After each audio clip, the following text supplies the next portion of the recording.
Así que vamos a iniciar con el tiempo que tenemos entrando a la palabra de Dios. Yo les quisiera invitar, si tienen sus Biblias, a que vayamos al libro de Juan, capítulo 20.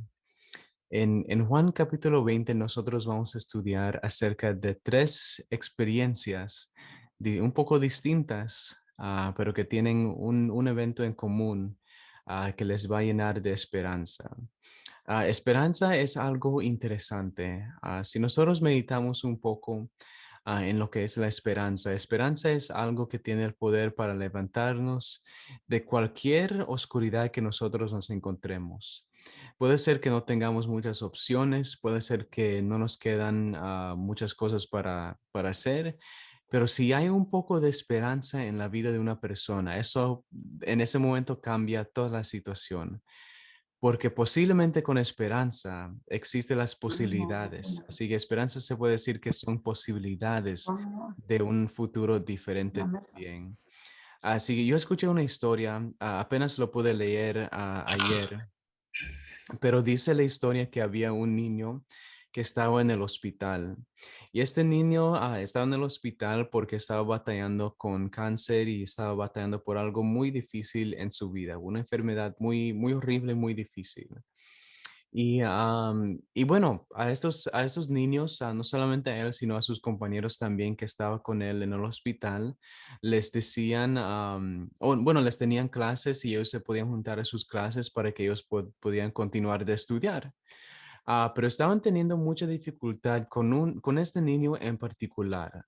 No quería estudiar, no quería ver sus estudios, no quería tomar las clases. Así que para esos niños en particular, siempre tenían maestras que venían al hospital, que estaban después de, claro, tomar las precauciones y todo, venían al hospital para darles sus lecciones y para darles ayuda en sus clases. Y bueno, en un momento, así que un momento esta maestra llegó para ayudar a este niño en sus clases y con sus estudios.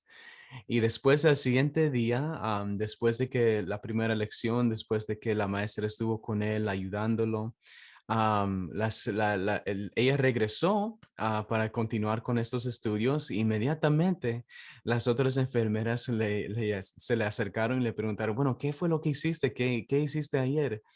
Y ahí un poco espantada porque decía, bueno, ¿qué fue lo que hice? Tal vez hice algo malo. Y así que ella empezó a decir, perdón, perdón, no sé, pero ¿qué fue lo que pasó? ¿Qué fue lo que hice?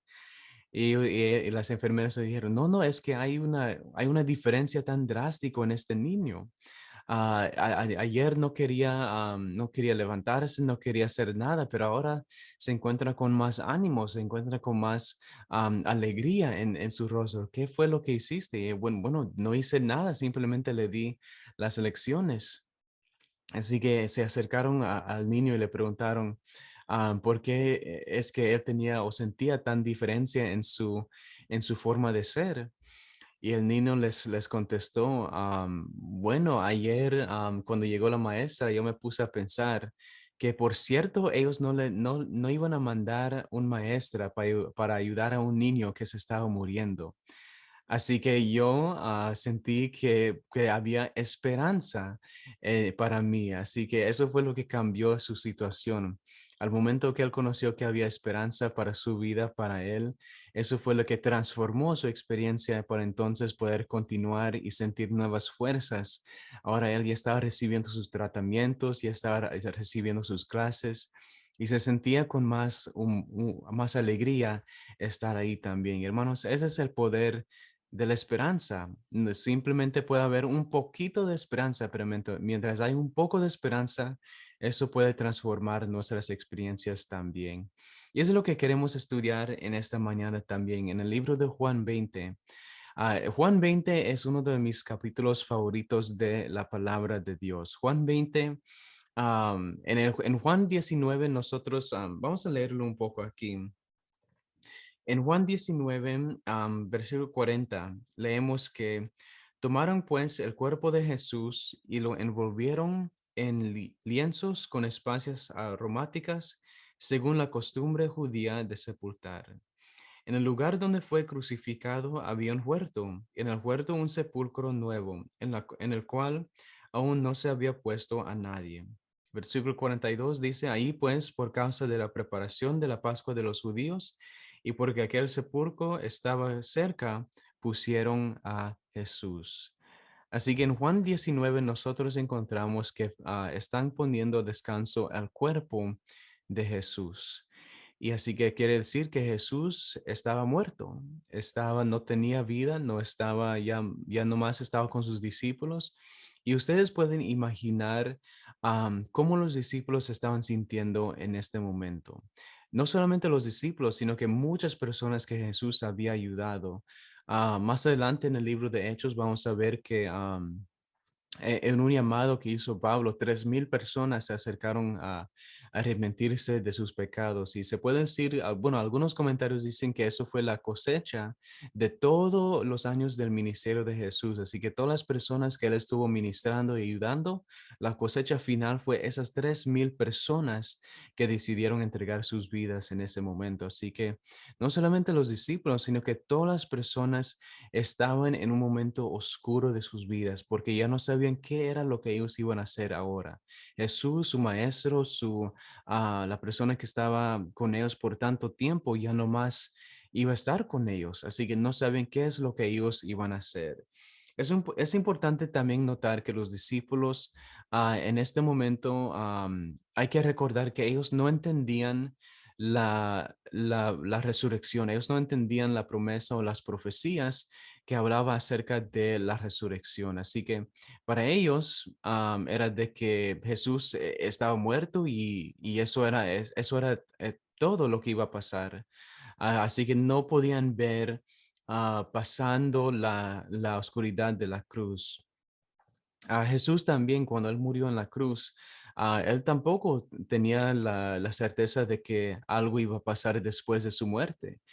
Por fe y confianza en su Dios, eso fue lo que él estaba teniendo en ese momento. Así que Jesús no pudo ver pasando la oscuridad de la cruz. Así que todos estaban en un momento de confusión y no sabían qué es lo que ellos iban a hacer.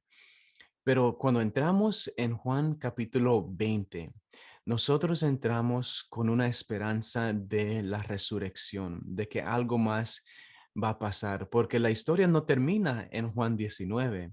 La historia de Jesús y sus discípulos y lo que ellos iban a hacer por el mundo, por el cristianismo, no termina con la muerte de Jesús, sino que hay otros capítulos antes de la conclusión de la historia del libro de Juan. Así que eso quiere decir que hay más que iba a pasar. Así que hay esperanza que más iba a suceder en este momento.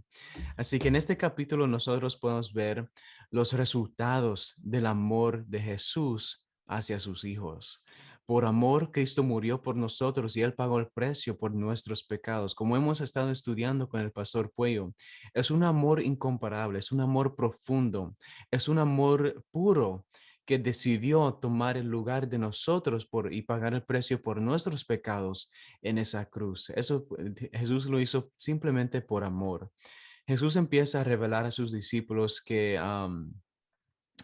él sabía que no entendían acerca de su muerte y las profecías de su resurrección, pero él se empieza a revelar a sus discípulos en este capítulo. Y por amor, entonces Jesús ya vive para interceder por nosotros. Así que los resultados de amor a Dios es vivir en una relación con Él y fe en su poder fue lo que le hizo, fue que hizo que todo esto sea posible. Primera de Tesalonicenses 4:13-14. Hay una promesa muy, muy linda, pero muy difícil para muchos. Y esa es la promesa que nos dice que nunca debemos de ser ignorantes acerca de los que duermen en Cristo. Y el sentido es que no debemos de llorar como los demás, como no tienen esperanza. La esperanza en Cristo Jesús nos dice que mientras Cristo Jesús vive, intercede por nosotros, hay esperanza aún para las personas que están descansando en Cristo Jesús, de un día verlos de nuevo con nosotros, entremos a la eternidad. Así que y la misma resurrección que le dio vida a Jesús, lo tendremos también nosotros por medio de fe en Él.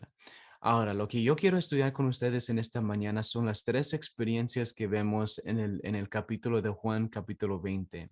Y eso lo compartí un poco como una pequeña meditación en una junta. Ahora vamos a ir un poco más profundo en este capítulo. Vamos entonces a leer en Juan, capítulo 20. Versículo 1 dice que en el primer día de la semana, María Magdalena fue de mañana, siendo aún oscuro, al sepulcro y vio quitada la piedra del sepulcro. Entonces corrió y fue a Simón Pedro y al otro discípulo, aquel a quien amaba Jesús, y les dijo: se han llevado del sepulcro al Señor y no sabemos dónde lo han puesto. Así que dice versículo 3 que salieron Pedro y el otro discípulo y fueron al sepulcro. Corrían los dos juntos, pero el otro discípulo corrió más aprisa que Pedro y llegó primero al sepulcro. Y asomándose vio a los lienzos puestos ahí, pero no entró. Luego llegó Simón Pedro detrás de él, entró en el sepulcro y vio los lienzos puestos ahí y el sudario que había estado sobre la cabeza de Jesús, no puesto con lienzo, sino enrollado en un lugar aparte. Entonces entró también el otro discípulo que había venido primero al sepulcro y vio y creyó, pues aún no habían entendido la escritura, que era necesario que él resucitara de los muertos. Y volvieron los discípulos a los suyos. Pero miren, escúchenlo, esta primera experiencia. Pero María estaba fuera llorando junto al sepulcro. Mientras lloraba, se inclinó para mirar dentro del sepulcro y vio a dos ángeles con vestiduras blancas que estaban sentados, el uno a la cabecera y el otro a los pies, donde el cuerpo de Jesús había sido puesto. Y le dijeron: mujer, ¿por qué lloras? Y les dijo: porque se han llevado a mi Señor y no sé dónde lo han puesto. Dicho esto, se volvió y vio a Jesús que estaba ahí, pero no sabía que era Jesús. Jesús le dijo: mujer, ¿por qué lloras? ¿A quién buscas? Ella, pensando que era el jardinero, le dijo: Señor, si tú lo has llevado, dime dónde lo has puesto y yo lo llevaré. Y Jesús le dijo, versículo 16, María. Volviéndose a ella, le dijo: Raboni, que significa maestro. Y Jesús le dijo: suéltame, porque aún no he subido a mi Padre. Pero ve a mis hermanos y diles: subo a mi Padre y a vuestro Padre, a mi Dios y a vuestro Dios. Amén. Qué linda experiencia, hermanos. En este momento encontramos algo muy impresionante. Encontramos a María. María Magdalena, que dice a la palabra de Dios bueno, muchos de nosotros conocemos su historia. Su experiencia es de donde vienen las palabras: al que se le ha perdonado más, más amará. Así que el hecho de estar a la entrada de la tumba de Jesús, que ella fue la primera persona que quiso acercarse a la tumba y fue la primera persona que se dio cuenta, se enteró que Jesús ya no estaba en esa tumba. Es algo bueno, que es algo que es algo lindo que nosotros podemos ver en esta historia. Y dice que ella estaba llorando afuera de la tumba. Y esas lágrimas son el testimonio del amor que ella tenía para su maestro. Así que María estaba, y algo interesante de esta historia es que cuando nosotros nos damos cuenta de que ella, bueno, se dieron cuenta de que el cuerpo de Jesús ya no estaba ahí, de que ya no había, ya no saben qué era lo que había pasado, lo que había sucedido. Los demás discípulos se fueron, regresaron a sus casas, tal vez para meditar en esto, a ver qué fue lo que había pasado, pero María se quedó afuera de la tumba. Y dice que ella vio a alguien que ella pensó que era el jardinero. Y aún a esta persona le preguntó si él sabía, si él había llevado el cuerpo de Jesús, que se lo entrega a ella y ella se lo iba a llevar de nuevo también. Hermanos, ese amor que dice que María estaba dispuesta a hacer todo para regresar el cuerpo y recibir el cuerpo de Jesús es algo impresionante, porque ella no sabía quién era esta persona, ella no sabía, aún en este momento dice la palabra de Dios que no sabía que era Jesús. Así que uno no sabe, tal vez posiblemente pueda, para lo que ellos estaban pensando, puede ser que era el ladrón que se había tomado el cuerpo de Jesús. Podría ser alguien peligroso, pero no, ella fue directo, le preguntó, si tú tienes el cuerpo de mi Señor, regrésame el cuerpo y yo lo puedo, solamente dime dónde está y yo lo voy a recoger. Hermanos, ese amor tan profundo que ella tenía hacia su maestro, le iba a ayudar a hacer todo lo posible para que ella pudiera recibir el cuerpo de su maestro. Así que Jesús escogió a esta persona que sea la mensajera para enviar las noticias de su resurrección a los demás. Así que Jesús la escogió después de que él se reveló a ella, le dijo, ve a todos los demás y cuéntales lo que ha pasado aquí. Y eso fue exactamente lo que ella hizo. Ella directamente se fue a los discípulos, corrió y con un mensaje de esperanza, con un mensaje de que Jesús no estaba muerto, sino que había resucitado. Y ahora vamos a regresar entonces y continuar leyendo la historia. En el libro el mismo capítulo, vamos a entonces entrar en el versículo 19. Cuando llegó de noche de aquel mismo día, el primero de la semana, estando las puertas cerradas en el lugar donde los discípulos estaban reunidos, por miedo de los judíos, llegó Jesús y puesto en medio les dijo, paz a vosotros. Así que nosotros entonces en la primera experiencia tenemos a María. María estaba triste y en esa tristeza estaba llorando. Y en esa tristeza Jesús se aparece y le da esperanza. Ahora nosotros bajamos en el mismo capítulo y vemos a los discípulos encerrados en un cuarto por miedo de los judíos. Ellos no sabían qué era lo que estaba pasando, sabían que su maestro estaba muerto y ahora están en este cuarto simplemente esperando noticias o esperando algo. No sabían qué era lo que iban a hacer, pero estaban en este momento esperando. Pero aún el detalle más importante que nos dice esta historia es que ellos solamente estaban encerrados en ese cuarto, pero también estaban con miedo. Miedo por lo que los judíos los iban a hacer ahora. Así que tenemos personas que están tristes y tenemos personas que tienen miedo. Y en medio de estas circunstancias, Jesús se aparece y la primera cosa que les dice es paz con vosotros. El príncipe de paz entonces les da paz a ellos cuando ellos están sintiendo miedo. Así que el versículo 21, el punto de Jesús es que Él nos ha enviado para dar testimonio de Él, a un mundo que también necesita paz en sus vidas. Así que ese es el primer mensaje que nosotros tenemos para compartir con los demás, que a personas, especialmente a personas que están tristes, a personas que tienen miedo, Jesús nos da paz para cada uno de nosotros. Y bueno, continuamos leyendo entonces el versículo 22. Dicho esto, les mostró las manos y el costado, y los discípulos se regocijaron viendo al Señor. Entonces Jesús les dijo otra vez, paz a vosotros, como me envió al Padre, así también yo os envío. Y al decir esto, sopló y les dijo, recibid el Espíritu Santo. Así que Jesús les dio el Espíritu Santo para que ellos puedan tener todo el poder que necesitaban para compartir el evangelio y el mensaje de Cristo con los demás. Así que hermanos, nunca debemos de sentir ese temor de que no sabemos qué decir o no sabemos cómo hacerlo. Jesús nos ha dado su espíritu para poder compartir su promesa.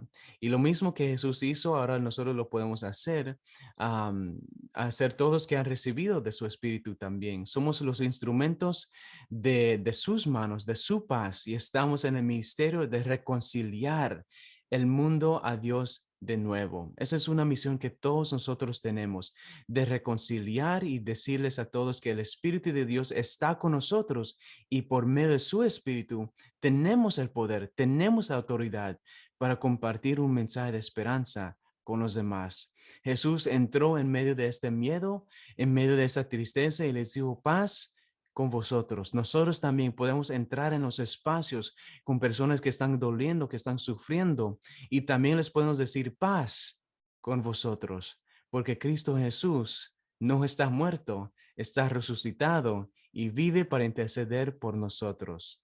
Así que ahora tenemos dos experiencias. María que estaba triste, pero que Jesús le dio alegría. Los discípulos que tenían miedo, pero que Dios les dio esperanza también. Ahora, vamos a entrar y si continuamos leyendo, y con esto vamos a ir terminando en los últimos minutos, pero continuamos con versículo 24 al 29 y dice la palabra de Dios que había otro discípulo y dice, pero Tomás, uno de los 12, este es uno de mis discípulos favoritos. Tomás dice, uno de los 12 llamado Dídimo, no estaba con ellos cuando Jesús se presentó. Le dijeron, pues, los otros discípulos, claro, claro que les iba a contar, hemos visto al Señor, pero él les dijo, si yo no veo en sus manos la señal de los clavos y meto mi dedo en el lugar de los clavos y meto mi mano en su costado, no creeré. 8 días después estaban otra vez sus discípulos dentro y con ellos Tomás. Llegó Jesús estando las puertas cerradas y se puso en medio y les dijo, paz a vosotros. Tomás es uno de mis discípulos favoritos porque Tomás se puede compadecer como muchos de nosotros también. Tomás era una persona que él decía, aunque yo no tengo la prueba, aunque yo no puedo ver con mis propios ojos la prueba de que Jesús haya resucitado, no voy a creer. Y hermanos, ¿cuántos de nosotros conocemos personas así? Personas que están dudando de la verdad, dudando de la palabra de Dios, dudando de la presencia del Señor, dudando en momentos y no hay, les podemos decir cuántas cosas les podemos decir, pero aún si, aunque ellos tengan suficiente prueba, ellos no van a creer. ¿Cuántos de nosotros realmente hemos conocido una persona así? Han existido varias campañas, han existido varias visitas, varios pastores los han visitado, varias personas los han tratado de convencer y nadie tiene las palabras correctas porque ellos están esperando una prueba. Y hasta que reciban esa prueba que satisfecha sus deseos, no van a creer. Es difícil trabajar con personas así. Y sinceramente no hay mucho más que nosotros podemos decir. Simplemente somos mensajeros del mensaje que Cristo nos ha dado.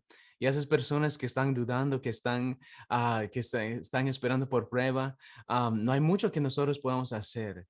Pero esta es una experiencia que solamente Jesús puede transformar. Pero miren lo que dice.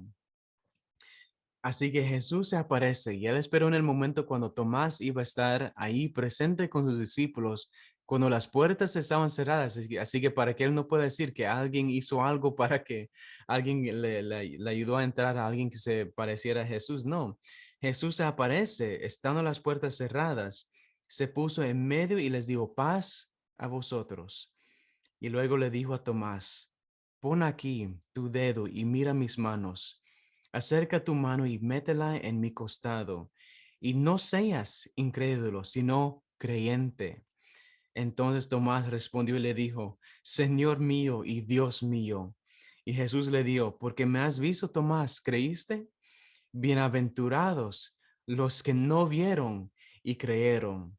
Hizo además Jesús muchas otras señales en presencia de los discípulos, las cuales no están escritas en este libro, pero estas se han escrito para que creas que Jesús es el Cristo, el Hijo de Dios, y para que creyendo tengáis vida en su nombre.